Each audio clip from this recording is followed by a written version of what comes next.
Hi, so have you been thinking of starting a bookkeeping business and maybe you are not sure exactly the steps to take? Well, today I'm going to go over exactly that, the steps that you should be taking in order to create your business and be ready to offer your services. Today's steps are going to be after acquiring the education that you will need in order to become a bookkeeper to offer bookkeeping services. I have stated this before. You cannot be a bookkeeper and not learn the basics of or the fundamentals of bookkeeping. You definitely have to take some type of education course or courses at your community college, whatever is best suited for you, but you have to obtain the education in order to provide bookkeeping services. So this is what to do after that. We're going to start with number one, which is obtaining certification in the accounting system that you have chosen. So there are many that you can choose from. There's QuickBooks Online, QuickBooks Desktop, there's Xero, there's Wave, there's many that you can take. You have to pick and choose which one it is that you're going to offer your services on and obtain that certification. The next step is to decide what is going to be the legal structure of your business. This is something that you can address best with either an accountant or a lawyer, depending on how involved your business is going to be. So this is either being an LLC, an S Corp, incorporation, whichever one works best for you is going to be the best option, and that's why you need to get assistance or familiarize yourself with the different entities and see which one works best. Going down the list, the third step is to decide on a business name. Now, a lot of people get stuck on this part where they feel like it has to include the word bookkeeping in it. For example, my business is Infinite Book Equity. It doesn't necessarily say bookkeeping in it, but because it all comes down to how you advertise your business, so the marketing that you are doing with your business, and also your catchphrase. All of those are going to portray to your potential clients what it is that you are offering, and also your conversations with them. Your one-on-one conversations is where you're going to be able to let them know exactly what type of services you offer, because maybe down the road you find out that you're not only going to offer bookkeeping services, there might be some other services that you learned along the way that you want to include within your business that come along with bookkeeping, but it can. So it's up to you. Of course, this is the reason why it's your business, right? You get to choose how you want your services to be portrayed. Fourth one on the list is to apply for an EIN number. Now, an EIN number is free. It's done through the IRS website, and this is going to be your identification number. So your employer identification number. An employer identification number is like a social security number for your business. This way you don't have to be giving out your personal social security, because I know for a fact that I wouldn't want to be giving out my personal social security to everyone. So this is a way that your business is going to be identified. You're going to need this down the road for identification purposes of your business, tax returns, and it goes straight into my next step, which is creating a checking account for your business. Now, it is a good idea to start thinking about the future of your finances, the future of your business. I personally follow the Profit First, which is a great resource on how to handle your profits and the finances, and that's a personal choice if you want to or not. But with Profit First, there's only specific banks that will work best for it. So check out Profit First. And if you aren't going to follow Profit First, there are some features that you're going to want to have access to. For example, maybe you want to have access to Zelle, or maybe you want to be able to do direct deposit, or as a small business owner, maybe you're just starting off and you don't want to have that monthly fee. All these things are things that should be on your checklist on choosing the right bank for your business.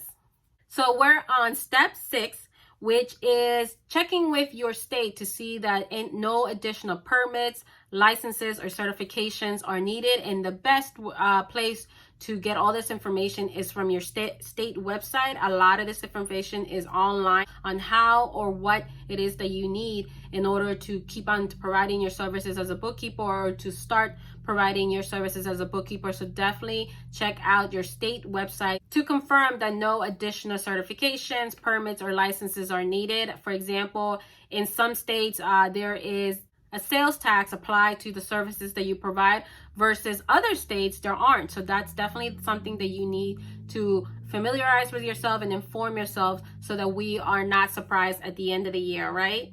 Number 7 is set up your own accounting system. So as a bookkeeper, we are great at taking care of everybody else's finances, everybody else's books, right? It's just like the same idea as a mom, right? You are taking care of everybody else, but sometimes you forget to take care of yourself. And that's exactly what can happen here. Set up your own accounting system. QuickBooks Online provides a free set of books for an accountant, for the Pro Advisor account. And you definitely should be using this for your own books to keep yourself organized and keep all your books exactly the way that you're going to keep your clients' books is clean and up to date and organized. So definitely do not forget to take care of yourself, which is setting up your own accounting books. Number 8 is going to be obtain insurance for your business. Now, this is something that you can hold off on until you obtain that first client, but it's definitely important to have. This is going to cover anything from cyber issues to any errors and omissions that might happen. We are only human and these things can happen, and you want to be protected as a business, but also it protects your client. So definitely look into the options that you have when it comes to insurance. Now, don't get alarmed with it if you don't have, but as soon as you find out that you need to have insurance, set it up so that you are protected.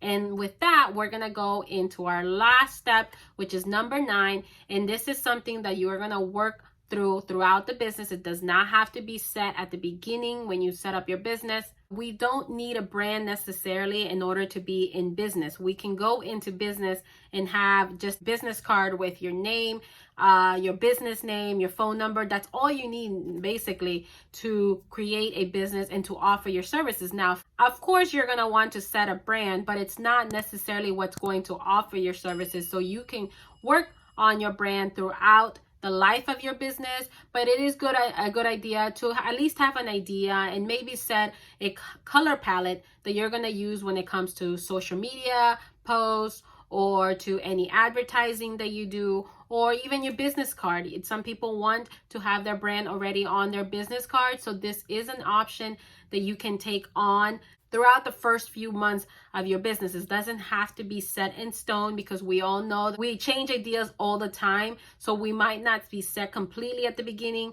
And this is something that is going to change no matter what. A lot of businesses start off with one set of colors or one set of brand. And in the middle of their business, they decide, you know what, this no longer works. Let me change it. So it can always be changed. So don't set it in stone that this is going to be it. There will be situations where you just choose that this is just not working anymore for you, or you just don't like how it all combines, but it's not what is going to offer your services. So don't get too rattled up with it. There are many resources that you can use to create your brand. You can set up a Facebook business page, which is a great resource for a beginning business.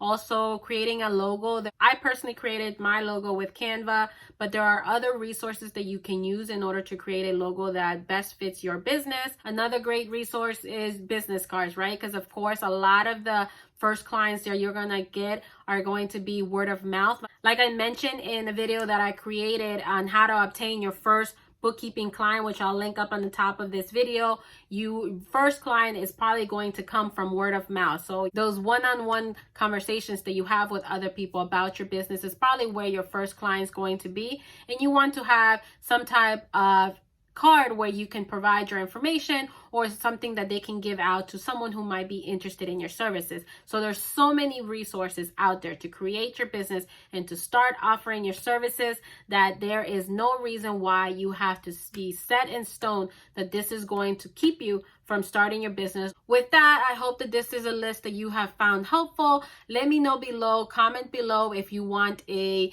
list or a checklist of this that you would like to obtain from me. I'll put the link below if you would like that copy. My business is personally an LLC, and these are the steps that I took, but it can be a little different depending on the structure of your business. But overall, this is the gist of it all. I hope that you found this helpful, and check out my future videos or any past videos for resources on how to run your business. And I hope to see you at my next video.